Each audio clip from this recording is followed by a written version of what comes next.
Lectura del profeta Malaquías. Sus discursos son arrogantes contra mí, oráculo del Señor. Ustedes objetan, ¿cómo es que hablamos arrogantemente? Porque dicen, no vale la pena servir al Señor, que sacamos con guardar sus mandamientos, para que andamos enlutados en presencia del Señor de los ejércitos. Al contrario, nos parecen dichosos los malvados. A los impíos les va bien, tientan a Dios y quedan impunes. Entonces los hombres religiosos hablaron entre sí. El Señor atendió y les escuchó. Ante él se escribía un libro de memorias a favor de los hombres religiosos que honran su nombre. Me pertenecen, dice el Señor de los ejércitos, como bien propio el día que yo preparo. Me compadeceré de ellos como un padre se compadece del hijo que le sirve. Entonces verán la diferencia entre justos e impíos, entre los que sirven a Dios y los que no le sirven. Porque miran que llega el día, ardiente como un horno. Malvados y perversos serán la paja, y los quemaré el día que ha de venir, dice el Señor de los ejércitos. Y no quedará de ellos ni rama ni raíz. Pero a los que honran mi nombre, los iluminará un sol de justicia que lleva la salud en las alas.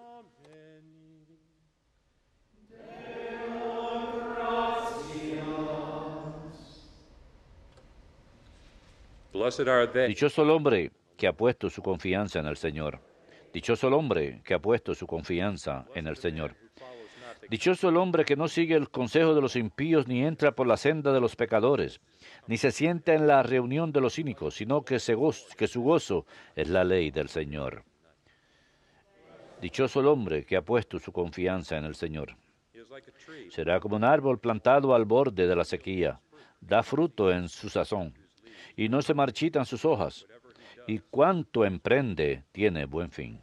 Dichoso el hombre que ha puesto su confianza en el Señor. No así los impíos, no así. Serán paja que arrebata el viento, porque el Señor protege el camino de los justos, pero el camino de los impíos acaba mal. Dichoso el hombre que ha puesto su confianza en el Señor.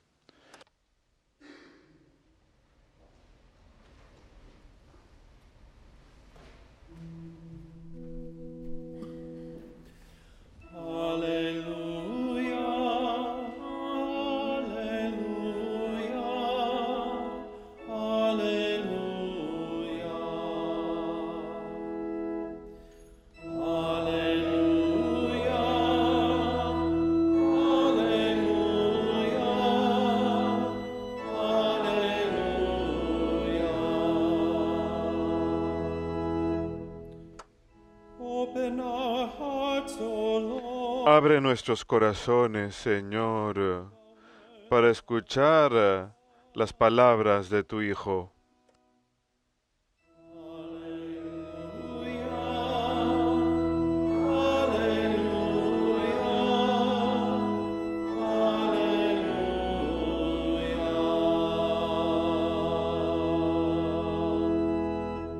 Dominus vobiscum.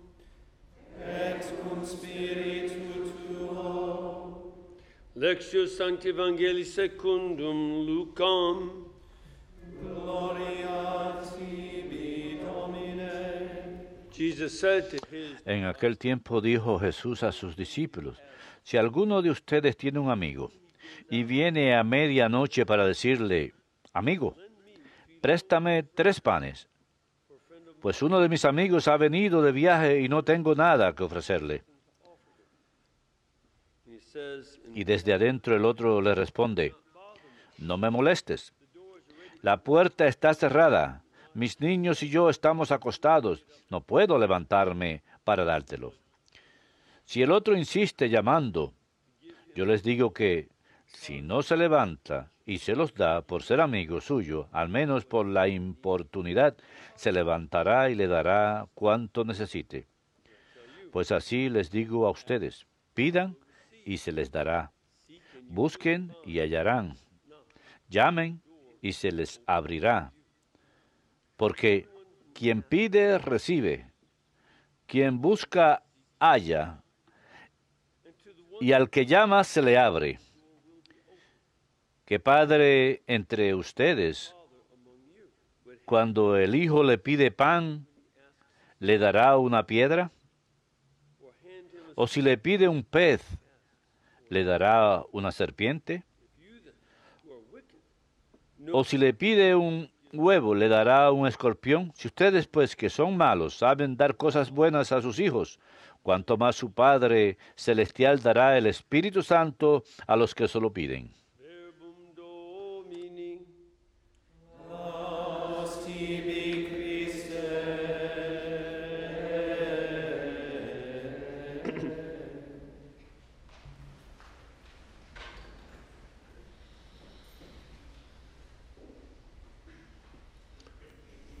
Today is a reading from Hoy tenemos una lectura del profeta Malaquías, el último de los profetas del Antiguo Testamento. Él somewhere escribía en alguna época alrededor de los años 460 a.C., por seguro después de los años 470, pero antes de los 450, así que en aquella parte media del siglo V a.C. good to know that. La razón por la que es bueno conocer esto es porque el pueblo de Israel ya había estado exiliado en Babilonia Prophets would warn por los profetas que les habían that if you don't repent, advertido anteriormente que si no se arrepentían iban a ser exiliados. No se arrepintieron, así que fueron exiliados. then in Y después, 539, en el año 539, come back. les fue permitido volver. 538, Fueron el primer grupo. 538, enero 5, 538, el primer grupo empezó a regresar. seen over the Y hemos visto a lo largo de las últimas semanas a algunos de los profetas de esa época que les decían, your focus so much ustedes se enfocan tanto en edificar sus propias casas y granjas because y no está funcionando porque no han reedificado el templo again y no han empezado otra vez a alabar al Señor. Y alabar al Señor Dios essential va a ser esencial. you don't have the Si word no tienen al Señor Dios al centro de esta cultura, de este reino, de este pueblo, you will entonces empty and dissipate. terminarán vacíos y se disiparán. People of Israel El cannot pueblo de Israel no puede continuar existiendo sin el Señor en su centro mismo. and Y finalmente, y esa es una de las cosas más increíbles, in Zechariah the prophet Ageo y Zacarías, los profetas que hablaban sobre ese tema, tuvieron éxito. Les hicieron caso, por fin les hicieron caso a los profetas y reedificaron el templo. Pero primero, alrededor del año 515, the next generation pero luego durante la siguiente generación que vino, 30 and en los siguientes 30 y 40 años, some folks began algunas to get personas back empezaron into a various positions volver a diferentes puestos de poder y their position utilizaban sus as they puestos continued rebuilding Jerusalem mientras continuaban reedificando Jerusalén oppressed para oprimir a los pobres. and they began to Y act arrogantly. empezaron a comportarse arrogantemente con respecto a su fe. That's why you see Por eso es que the vemos style of este típico estilo del profeta Malaquías, it's a question en and el que es una pregunta y respuesta, es casi como un catecismo, un diálogo de catecismo entre el Señor y el pueblo que se realiza a través del profeta. Y la razón de esto returning es corruption in the face of la having corrupción ha regresado. Después de reformation haber of tenido una verdadera reforma de sus vidas, people who went back to hubo muchas personas que volvieron a ser corruptas. that in itself is Eso por sí solo es importante, that just because you que have nada más porque one uno correction tenga una in the corrección history of faith, en la historia de la just fe, because some nada people más porque algunas personas around, dan vuelta a sus vidas, eso no quiere decir generation que la generación siguiente va a ser lo mismo. was one Como un protestante, David Duplessis, escribió un libro hace muchos años. Dios tiene hijos, pero no tiene nietos.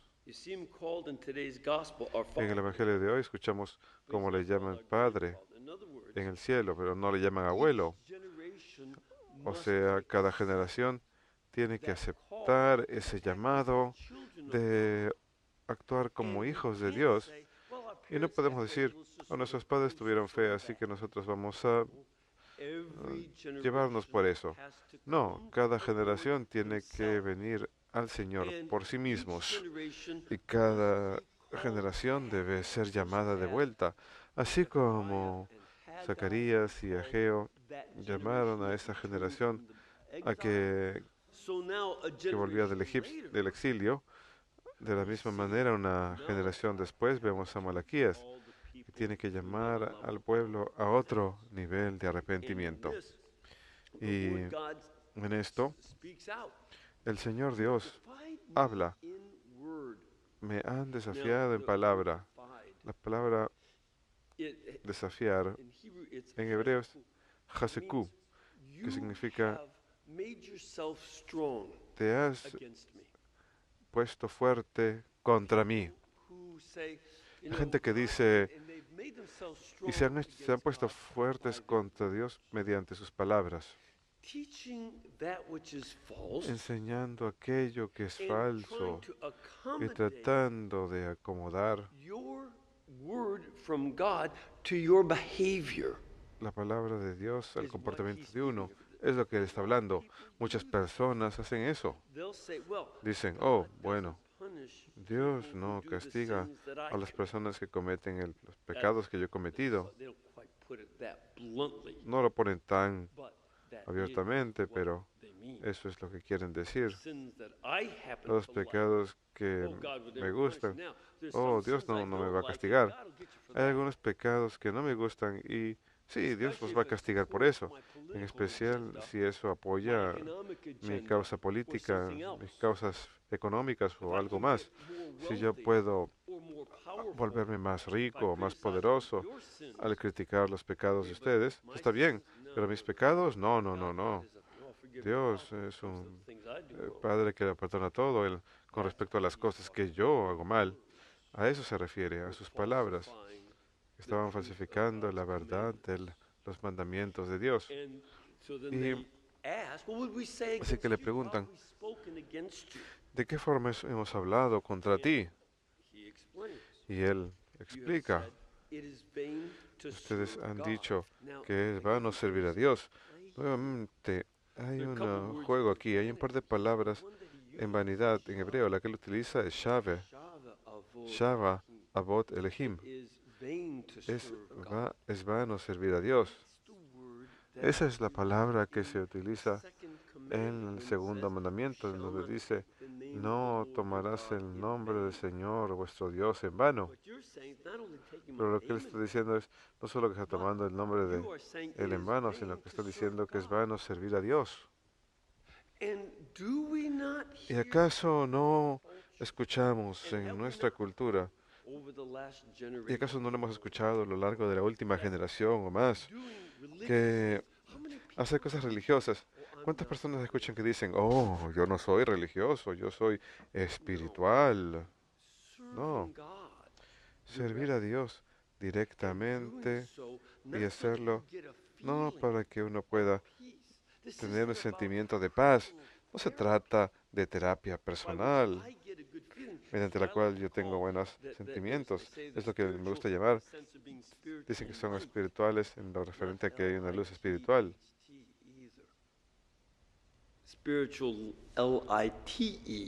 Son más bien espirituales de dieta, como la comida de dieta. No tiene buen sabor. Si quiero algo dulce, hay que ponerle azúcar. No me pongan esos edulcorantes artificiales. Lo que quieren decir es, como en los comerciales, es todos los sentimientos sin ninguna del sentimiento de culpa. Y dicen que es vano servir a Dios. Es vano buscar alabarle en la comunidad. Es Es vano ir a la iglesia, ir a misa. Es vano leer las escrituras. Yo tengo mis propios sentimientos, voy a mi propio mundo, voy a mi propio yo, lo cual a menudo es lo que ellos quieren decir. Aparte, ¿qué ganamos cuando cumplimos los mandamientos? ¿No has escuchado algunas personas que dicen, yo no voy a misa porque no obtengo nada a cambio? Y eso es lo que él está diciendo aquí, que ustedes se han puesto fuertes contra mí mediante sus palabras. Me han desafiado, porque yo no saco ningún beneficio, así que no quiero ir. Eh, ¿Cómo nos beneficiaría mostrar penitencia por nuestros pecados? El pueblo de Israel solía celebrar, y aún lo hacen, el 9 del mes judío de Ab, conmemoran la destrucción del templo. Es un día de penitencia y ayuno. Ni siquiera usan calzado con cuero en las suelas en Jerusalén porque no quieren que se escuche ningún sonido por el luto. Pero estas personas dicen, oh, vale la pena ser alegre y no ser penitente. Pásenlo bien. A Dios no le gusta que estemos tristes. Y más bien a las personas soberbias les llaman felices. Y la palabra que usan, Masherin, es la misma palabra que en las bienaventuranzas, que hubiera estado en arameo, en hebreo. Ashrei, Haish, bienaventurada es la persona. Ellos dicen, sí, el orgulloso, el arrogante, los que presumen de sí mismo, esos son los que son felices. Los que ganan un buen dinero son los que son verdaderamente felices. E incluso, oh, y los que hacen el mal, ellos prosperan. ¿Cuántas veces me he cruzado con situaciones en nuestro país en que hay corrupción en el gobierno? Incluso al clero se le puede sobornar para que aprueben esos políticos que son corruptos. En cambio de que el clero hable en contra de la corrupción, muestran, oh, este hombre está haciendo algo bueno, así que debe ser elegido. Y ese sería un ejemplo clásico a lo largo de la historia, no solamente en nuestra época. Esto es un problema humano. Estamos hablando de 400 años antes de Cristo y tenían el mismo problema porque los seres humanos son criaturas caídas y volvemos al pecado. Y cada generación, a medida que envejecemos, en cada etapa de la vida tenemos que volvernos a comprometer a ser fieles al Señor. Por eso es que aquellos que temen al Señor hablan juntos. Y este es un aspecto importante de ser religioso. Estar con aquellas personas que temen al Señor. Y nuevamente en nuestra cultura ya no es popular. El temor del Señor no es una virtud popular, no es un don popular del Espíritu Santo. Las Escrituras le llaman un don del Espíritu Santo, las Escrituras le llaman el principio de la sabiduría. Y el temor del Señor lo llaman el comienzo de la sabiduría muchas veces en el libro de los Proverbios y en el Sirácides, en el libro de sabiduría. Pero en nuestra cultura, el temor del Señor, oh, no, no, no, yo no le temo a Dios, Él es mi amigo. ¿Y se están portando como amigos con Él? ¿Están haciendo cosas que son lo que haría un amigo con lo que le enseña? No, hace falta tener temor del Señor como un comienzo que nos mueva hacia el amor de Dios, por seguro, pero nos da sabiduría. Y su contrario en este pasaje es la soberbia y la arrogancia entre las personas religiosas. Y el temor del Señor nos ayuda a recordar lo que debemos tener, porque el Señor tiene un libro de memoria, un libro de archivo, Jarón le llaman el idioma original, el libro de conmemoración, también proviene de Génesis capítulo 32, en donde a Moisés se le informa acerca del libro de la memoria, donde el Señor recuerda a las personas, y aquellos que pecan y los que no pecan, porque a medida que Él prosigue, hay un día venidero, el día del Señor. Así se le llama el día del juicio final en todo el Nuevo Testamento. Nuevamente volvemos a Éxodo 32 de Yom Hevi, el día de mi visitación. Y en ese día del Señor, remontándonos a Génesis o Éxodos 32, vemos que el día viene como un horno encendido. Y es un día en el cual tendremos una opción. Si estamos entre aquellos que son soberbios y corruptos, con tal de ganar poder y ganar dinero, influencia, el horno encendido brillará rojo vivo y los malhechores serán como paja seca. Pero por el contrario, aquellos que temen el nombre del Señor tendrán sanación. Dios puede ser experimentado como un fuego que todo lo consume en contra de los malvados, o como un sol que ilumina y trae sanación a aquellos que temen su nombre. Nosotros tenemos que tomar una decisión de aceptar ese don del Espíritu Santo. El temor del Señor es eso. Miren a Isaías capítulo 11, versículos 1 y 2. Entre los dones del Espíritu Santo está el temor del Señor, junto con la sabiduría, consejo, entendimiento y piedad. Cuando tenemos ese don y decimos, Señor, quiero todos los dones del Espíritu Santo, incluyendo el temor del Señor, o seremos soberbios y seremos destruidos. Esa es la decisión que tenemos que tomar. Y llegamos al Padre con la confianza de la que Cristo habló hoy en su Evangelio, de darnos el Espíritu Santo para que podamos tener esos rayos de sanación que emanan de Cristo, quien es la luz del mundo. Porque creen que la mayoría de nuestros ostensorios tienen la forma de un sol brillante. Cuando estamos en la presencia de Jesús, en el Santísimo Sacramento, sus rayos sanadores descienden sobre nosotros, y la mayoría de los ostensorios simbolizan ese poder que proviene de Jesucristo a nosotros. Busquemos estar entre aquellos que son sanados por Él y entre aquellos que le temen y quienes lo aman y quienes ganan la sabiduría que Él nos promete.